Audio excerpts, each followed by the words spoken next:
All right, Quentin Tarantino tier rankings. I love Quentin Tarantino. Who doesn't love Quentin Tarantino movies? I mean, it's always a blast. I think that he's someone who's a very very unique filmmaker in that I do feel like if you asked nine different people what your favorite Tarantino movie is, you might get nine different answers, right? There's so many different. It's weird because all his movies kind of feel Tarantino, but also feel very different than his other movies, which is really interesting to me. Definitely, I think should be a fun tier list. Again, the five categories are on the obituary, meaning when he passes away, what will be the movies people kind of bring up right away. Then there's the in the box set. So a lot of times filmmakers get like a box set of like their greatest hits. These will be the movies in there. Still good, meh, and one to forget. Kind of go without saying. So yeah, let's just get into it. But real quick, do me a favor, hit the subscribe button if you will. Usually I don't like to kind of beg for subscribes, but it'd be nice to get up to 1,000 subscribers before too long, so that way I can start to make some whatever little bit of money I'd make on this channel. It's mostly just a channel for fun, but it still would be nice. So if you could do that for me, I would appreciate it. But yeah. Anyways, let's just, and if I was making money on these videos, I'd probably make more. So there's incentive for you if you like these videos to hit the subscribe button. Anyways, let's get into the tier list. Let's start off with Reservoir Dogs. I really like Reservoir Dogs. I'm a big fan of it. I think that the writing in it is very sharp. I think I'm going to go all the way in the box set right here. I think it's fun. I think that is it a flawless movie? I don't know, but I just think that there's a lot of interesting stuff that happens, and there's a bit of I think in every Tarantino movie there's some fat you could trim. But I don't think there's as much in this one as there is in kind of his later works. So it's an in-the-box set one for me. I don't really have a lot to say about Reservoir Dogs, so let's just move on to Pulp Fiction, which is an obvious on the obituary. I mean, kind of goes without saying, yeah, Pulp Fiction, very good. It's a good movie. You should check it out. I think it's his best work. I really do. And I know it's kind of a cliche answer if someone asks you what your favorite Tarantino movie is to say Pulp Fiction, but I think it's Pulp Fiction. I think it is.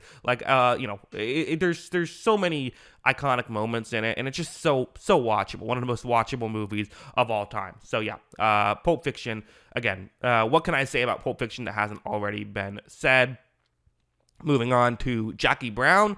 Jackie Brown. So there's people that think Jackie Brown's it's their favorite movie of Quentin Tarantino. I do feel like those people though tend to maybe be a little bit I could be wrong, but tend to be a little bit lower on Tarantino as a whole, right? Maybe people that enjoy Tarantino but aren't like crazy about Tarantino, but usually Jackie Brown ends up being their favorite of that because it is his least Tarantino. I would say it's probably his, I would say it's his least Tarantino. I think that there's the least amount of those classic Tarantino aspects. It's a entertaining movie. I probably do need to give it a rewatch because it has been a bit since I've watched it. I think I'll put it into still good tier, right? That feels right for me. So, I think I enjoy Tarantino's other works, but I think this one is still a very fun one. Kill Bill is next on this list. The Kill Bill movies are, so I'm going to include them as one movie. He considers them one movie, so I'll consider them one movie as well. If you talk about, so really good, a lot of great stuff. All of that is obviously true. There is some fat to be trimmed here to the point where they made it two movies, and it almost feels like this would have been better as like a 3 hour, 15-minute movie than like even I don't know, maybe even 2.5 hours than the what we actually got. That's just my opinion on it. But again, at the same time, it's like, well, none of the scenes I'm like mad at, none of the scenes I dislike or anything like that. So broken up in two movies is still a very entertaining movie. And I'm just not a huge fan of this genre in general. I think of like the the kung fu movies or like the martial arts movies, I guess I should say, or just that in general. I like it for the Tarantino aspect of it. It's just maybe not my thing as much. I'm putting it in the still good tier, although let's be honest, these would be in the box set if it wasn't me making them specifically for my own feelings. But again, that's what's interesting about Tarantino movies, right? Is you could ask, there's so many different opinions to be had on his, because he made so many different films. Death Proof. So I enjoy Death Proof. I am not a Death Proof hater. There are Death Proof haters out there. Yes, some of the dialogue is very corny. I think it's supposed to be, but even given the context of, like, yes, this is a B movie, like, even with that, I think sometimes it still comes off as a little bit eye-rolly, which, again, is okay. I think Death Proof, he did what he was trying to do, which it is meant to be watched with the whole, grindhouse aspect of it, kind of the double feature thing. It feels like Tarantino said, hey, this is an idea for a movie that I want to see, and it just, there's not that big of an audience for something like that, but I think it's fun. It is probably one to forget in his filmography. Again, I think other people, like, it would be, if I'm doing the Robert Rodriguez tier list, I think Grindhouse will be higher on his, which I don't think that tier list is coming anytime soon, but, I just think for Tarantino, he has so many other great works. This thing just kind of feels like a bit of a downgrade. But then Tarantino goes on this, I think, really interesting run with Inglourious Basterds, Django, and The Hateful Eight. 3 movies that spoiler alert, big fans of all of these. Inglourious Basterds, I think this is another, on the obituary film. I really do. I think that this is, I think for a while, if someone asked me what my favorite Tarantino movie is, I would have said Inglourious Basterds. I think there's so many great scenes in it. It's long, great 20-minute scenes that you're on the edge of your seat the whole time, because the way the scene keeps shifting and the way it keeps moving things from point A to point B in a really quick manner is really just, it's a master of subtext and suspense throughout this movie. We all kind of talk about Tarantino being, one of the things that makes his writing so good is his subtext and how the audience knows what's going on, despite the fact that people saying it aren't actually going out and saying, this is what I'm doing right here. Like, that incredible opening scene with the Jews hiding in the basement, and that whole scene of Christoph Waltz and all of that. I think about the kind of the shootout scene and what was it, the bar. There's so many great moments in this one, and the ending is fantastic. This is at the end of this movie, the final line was, "This might be my masterpiece." It might be Quentin Tarantino. It really might be. I still think I like Pulp Fiction better, but it's up there for sure. Django's I really like Django. I'll put it in the box set here. So I think it's really good. I think there's a lot of really, again, it's a really entertaining movie, and when I'm watching a Tarantino movie, I want to be entertained. I do. I want there to be entertainment in this. That's kind of what he's known for a little bit, is his entertainment, and definitely there's a lot of entertainment to be had. I think it's just sort of fun to imagine a world where a former slave could, kill a bunch of slave owners. That's a fun world to live in, and that's kind of part of what Tarantino likes to do sometimes of his movies, to say, hey, wouldn't it be fun if this happened? Like, same with Inglourious Basterds. Wouldn't it be fun if the ending of that movie happened, which I won't spoil if somehow you haven't heard about it at this point. I think that there's so much, a lot of good scenes. Again, movie, like a lot of Tarantino's movies, there's some fat that could be trimmed on it. I don't think it's, you could argue it sometimes gets a little bit slow in certain areas. Definitely he loves his, loves to have like a lot of, I think there's like a 3-minute sequence of like the cart like rolling up to the to Candyland, which is like, okay, fine. I'm not going to be mad at it because I like the movie, but if I wasn't as into the movie, I probably wouldn't love it as much. So yeah, I think it's in the box set for me.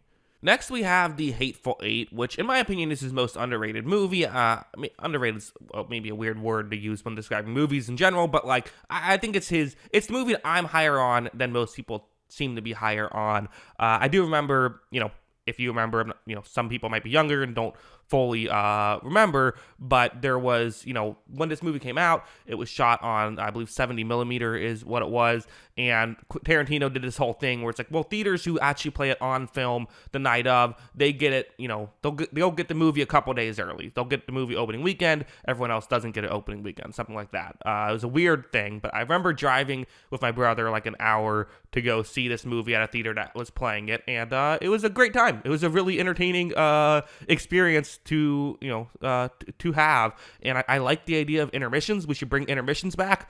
Intermissions are good and fun. I think that's something we need to do, especially for a long movie. It is a long movie, and it does take its time, and so I can understand the those criticisms. I also think some people The general consensus on it is the first half was like fantastic, and then the second half it kind of took a step back. And I don't necessarily disagree, but I think the first half is still so strong, and I still enjoy the second half enough that for me, when I'm doing my tier list, I would say it's an in the box set movie. Now, I think in real life, what probably happens is Hateful Eight probably gets bumped out, and probably Jackie Brown and Kill Bill get bumped into the box set. But again, it's my tier list. I think the Hateful Eight is great and underrated, so that's where I have it. Once Upon a Time in Hollywood is his most recent movie, so this tier list will have to add one movie eventually if he really does stick to 10 and makes the movie critic, and then that's it. But for now, this one being the last one, Once Upon a Time in Hollywood. So this was one that when I watched it for the first time, I wasn't crazy about it. I really wasn't. I found it to be kind of slow and didn't really get the point of a lot of it. Watching it a second time, I enjoyed it a lot more. Now, I still don't think it's my favorite Tarantino movie. I still think it's one of my least favorite Tarantino movies, but again, a bad Tarantino movie is still a pretty good movie. I think that it is trying to say something about kind of like the passing of the guard in Hollywood. Just in general, I tend to not be crazy about the movie about movies. That's usually not a thing I'm wild about. There are some good, really fun scenes in here. This is definitely the one that you talk about trimming the fat. I mean, 45 minutes could easily be cut from this movie, and I don't think a lot would have been hurt. I think it was, kind of the stuff that Tarantino liked. This is, Tarantino was asked in a Howard Stern interview what his favorite movie was, and he said this movie, and I get why he says that, because I know he's such a fan of, like, old Hollywood, and, if you are a fan of that kind of stuff, this is definitely a movie for you because it has all of that in there, and there's so many of those like references to things that I'm sure that were a big deal to him as a child, and it's in this it takes place in an area that I'm sure meant a lot to him growing up, either growing up or just hearing about. But at the same time, I didn't grow up there. I never lived there. I don't know most of the show references and stuff like that. So I didn't really get all of that out of it. And the thing that really makes this movie work though is Leonardo DiCaprio and Brad Pitt are just so good in this film. Like they're fantastic. And even like Margot Robbie, as much as I think that character kind of like I don't really get why I don't fully get. I get the ending, and I get why that's there. I don't really know if we needed that much time with her. Maybe we could have definitely cut that down a lot. Feels like she's in the movie for like 20 minutes. Could have been it for like 6. Might have flowed better, in my opinion. For me, it would have flowed better. But I think she's really good in it also. So, all the acting is fun, and there's still a lot of good Tarantino, lines of dialogue, throughout it. But it's not my favorite. It's in the meh category. I thought that'd be kind of a hot take. I was actually looking though on Letterboxd just to get an idea of how other people feel about these, and just really this one, because I was like, what do people think about it? I was surprised it's the second lowest rated on Letterboxd, so I'm kind of with Letterboxd there, which I didn't think I would be. I thought I would be lower on it than most, because there is a lot of good qualities, and there are people who love this movie. It might be his best looking movie. Is that a hot take? I don't think it's even a hot take. Like, what else would be his best looking movie? Django has some great shots in it.